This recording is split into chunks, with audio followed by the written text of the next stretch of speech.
আজকে পবিত্র শুক্রবার সকলে মিলে সিদ্ধান্ত নিলাম আজকে ডাব খাওয়ার একটা অভিযান চালানো যাক। যে কথা সেই কাজ।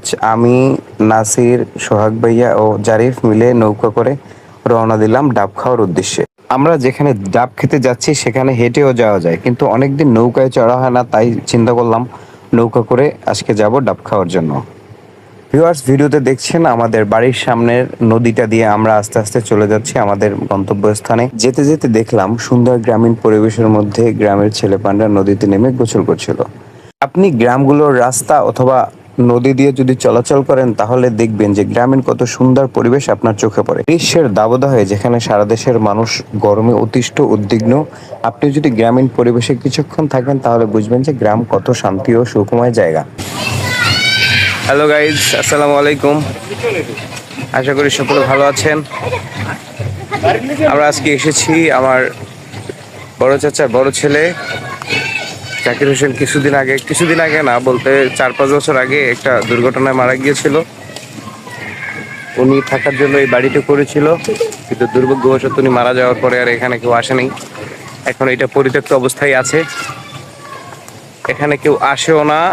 আজকে হঠাৎ করে আমিও আমার চাচাতো ভাই সোহাগ, জারিফ, নাসির আমরা চিন্তা করলাম একটু দেখে আসি বাড়িটার অবস্থা কেমন আছে। অনেক গাছপালা এখানে সমৃদ্ধ আছে,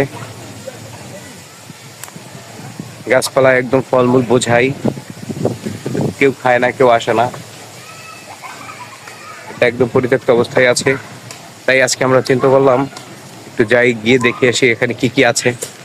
সবকিছুই অক্ষত অবস্থায় আছে, কিন্তু যারা এগুলো করেছে তারা আর কেউ নাই। অবশেষে কথা বলতে বলতে আমরা চলে এসেছি সেই বাড়িটির সামনে। আমি কখনো এই বাড়িটিতে আসিনি এবং এই বাড়ির মধ্যে কখনো ঢুকিনি। আজকে চিন্তা করলাম বাড়ির ভিতরে ঢুকে একটু দেখি যে আসলে কি কি আছে বাড়ির মধ্যে। বাড়িটি শুধু নির্মাণ কাজ কমপ্লিট হওয়ার পরে এখানে আসার আর সম্ভব হয়নি, তার আগেই আমার চাচাতো ভাই অ্যাক্সিডেন্ট করে মারা গিয়েছিল।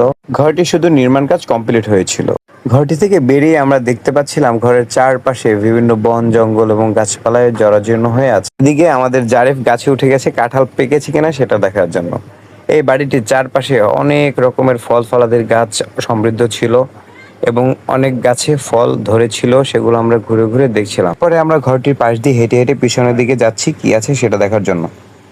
সবকিছু ঘুরে ঘুরে দেখার পরে এদিকে আমার ভাইগনা নাছির গাছে উঠে গেছে ডাব পাড়ার জন্য। ডাব পেরে পেরে নাছির নিচের দিকে ফেলছিল এবং জারিফ ওগুলো কুড়িয়ে কুড়িয়ে রাখছিল। অনেক সুন্দর ফল ধরেছে সকল গাছগুলোয়, আমরা ঘুরে ঘুরে দেখেছি এবং উপভোগ করেছি। জারিফ ডাব নিয়ে ছোটাছুটি করছিল খাওয়ার জন্য। অবশেষে আমরা ডাব পাড়া শেষ করে খাওয়ার জন্য বসলাম।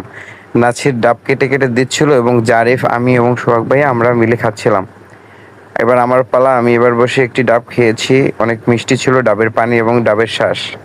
এরপরে জারিফ, সোহাগ ভাইয়া এবং নাছির এক এক করে সকলের ডাব খাওয়া শেষ হয়ে গেল। সকলের নারকেল খাওয়া শেষ হওয়ার পরে সোহাগ ভাইয়া কিছু শুকনো নারকেল গাছের পাতা ও কিছু গাছের কিছু শুকনো ডালপালা লাকড়ির জন্য নিয়ে চলে গেলাম আমরা বাড়ির দিকে।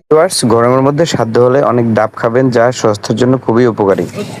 সকল কিছু ঘুরে ঘুরে দেখার পরে ডাব পেরে খেয়ে তারপরে আমরা এখন আবার বাড়ির দিকে ফিরবো। আজকের ভিডিও এই পর্যন্তই। ভালো থাকবেন সকলে। আসসালামু আলাইকুম।